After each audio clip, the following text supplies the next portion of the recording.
Hello and welcome to the Geelong Regional Footy Show. My name is Wes Cusworth and I'm joined by the three scribes for the Geelong Advertiser for the respective leagues. And we start firstly with Luke McCullough. How are you travelling? Yeah, good. It was a good week of finals, first week, and setting up to be a good rest of the final series. Well, of course, it was the first week of finals for the region, and pretty exciting stuff finals time, isn't it? Good weather too? Yeah, good weather at Port Arlington, nice and sunny, perfect conditions to play footy, and we've got some good games to look at. Yeah. Alex Tagani, of course, there's plenty happening in your team, but there's a sense of Groundhog Day, isn't there, for your league? There is. Well, Samuel Jacker was very nice to join us for the second week in a row, and we have another two teams again, and another same five teams from last year's top five. So, bit of Groundhog Day, but there'll be a different source of excitement in 2017, I reckon. And Josh Conway joins us from the Geelong Footy League, and I suppose the element of Groundhog Day for you is the fact that St Joey's just win again. Yep, they just extend their winning ratio to 17-0, and it's looking hard that anyone could beat them in this season. Well, let's start with you, Alex Tagani, with regard to the GDFL and the clash between Thompson and North Geelong. Yep. Tell us a bit about that. Well, from what I saw firsthand in the first quarter, it was very scrappy. Thompson missing about five of their key players. North Geelong weren't, and that's what was disappointing. So the second I left, of course, Thompson kicked about 8 goals in a row, and as a result, they enter the finals winning 42. The last 5 games by an average margin of 42 points. We talked about the players on and off with Sam just before, but I just don't want a repeat of last year's elimination final. Wes, of course, North Geelong was held to one single goal in a final, and I don't think any of you boys have seen something like that in a final or even an interleague match. I'm hoping not. No. Doesn't make for good football. Definitely not in the final. Absolutely not. But that's, let's not knock off North Geelong. I talked to Doggy Ryan, their coach, and I said, how do you approach it? How do you, get the boys up and about? And he is one of the greatest Australian athletes of all time, Steve Bradbury. Just wait for the other four to fall and we'll just sneak in right through the side. So, good enthusiasm from the returning North Geelong coach. Yeah, sounds almost like a Bill Shorten small target approach, but that would be getting political to raise that one. Yep. Let's talk about Inverleigh and how they're going to go about using an opportunity to take a break. Well, yeah, I've kind of put this on our notes as more of a question. If you guys do have advice based on what we've seen with St Joseph's being recent minor premiers, and I think they're locked in for minor premiers this year, and of course Geelong Amos in recent years have been the minor premiers and that sort of thing. Now, the thing I worry about Inverleigh right now is the amount of game time. Blake Hutchison's missed, Jack Kennedy Hunt's missed.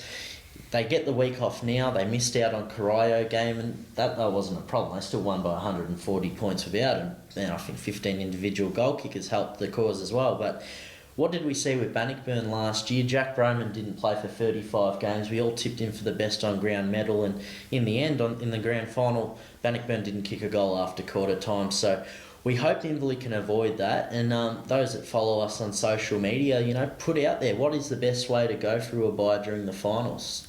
Well, some sides like to continue to play, don't they? Frankly, they like to remain involved and competitive and keeping their guys on the track, and other sides are, I suppose, just depending upon your list management, they're looking to just take that break and give themselves a bit of breathing space. Yeah, I don't know, maybe we should get one of the coaches from Geelong's 2008 campaign. Obviously, they had that great win in the first week of the finals, but then there was that gap. Did enough in the prelim, and I try not to talk about that grand final against Hawthorn. I'm still a bit scarred on the inside, Wes, but maybe these Hawks need to talk to those Hawks. What's the best way to catch the opponent off guard? I was just thinking that in the BFL last year, Montelori played every single game and made a grand final, coming from an elimination final first up. So the week off doesn't necessarily mean you're best set to go all the way.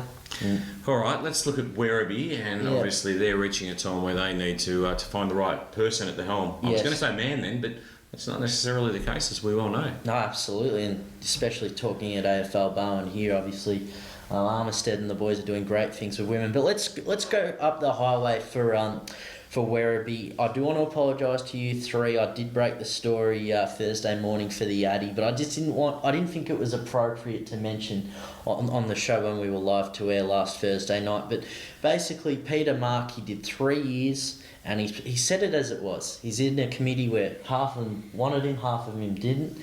And historically, look at Tommy Hayfield at the end of his Richmond tenure, He had the support of 60% of the board at the end of Richmond's 76 season, but he refused to continue until he had 100%. And so the same has happened with Peter Mark at Werribee. And it was really shocking to see the Central's final result against Bannockburn. It's great spectacle under lights, but to lose by that much in his last game of coach was very disappointing. Now, who are the candidates? I want to know. Write us in, and hopefully we can break the exclusive on this show. What do you reckon, boys? I think the thing about Werribee too is that they can draw coaches that we perhaps haven't even heard of in the Geelong region, because they can take them out of the western suburbs of Melbourne, and it's a pretty big place, and there's a lot of footy clubs up there. So I actually recall during the process of getting Peter Mark to the club, Paul Chapman's name was linked, and in the end he went to Werribee Districts, which was down the road anyway. So I understand they're competing with all those divisions of western suburban football in Melbourne, but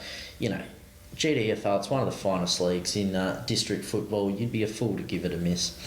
Talking about down the road, the other direction is Winchelsea, and they're obviously, well, despite the fact not making finals, still celebrating with good reason. Yeah, and look, you know, 2 wins in 2015, 4 last year, and they finished with a 6-1-11 record this year, and they still lost to Werribee by a point, drew with East Geelong, lost to East Geelong by 2 points the other time. So, look, it was a very exciting vote count on Sunday afternoon, very rowdy as well, might I add. But Jackson Smith went back-to-back 95 votes, just over Josh Carra, who, Luke, of course, was a great player for Torquay back in the day. So 2 points in it, and John Hambrook came third. And we had a couple of other best and fairest Wes. So, Ruben Vesicuru, congratulations to him at East Geelong. And yeah, Justin White, it's funny that one. He just got in there in the end at the Geelong West count.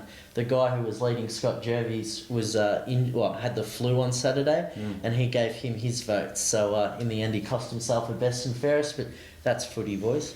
Well, that is honesty too, and it's a good reflection on the club and the culture of the club that sort of thing should happen. Were they the right winners for those respective clubs?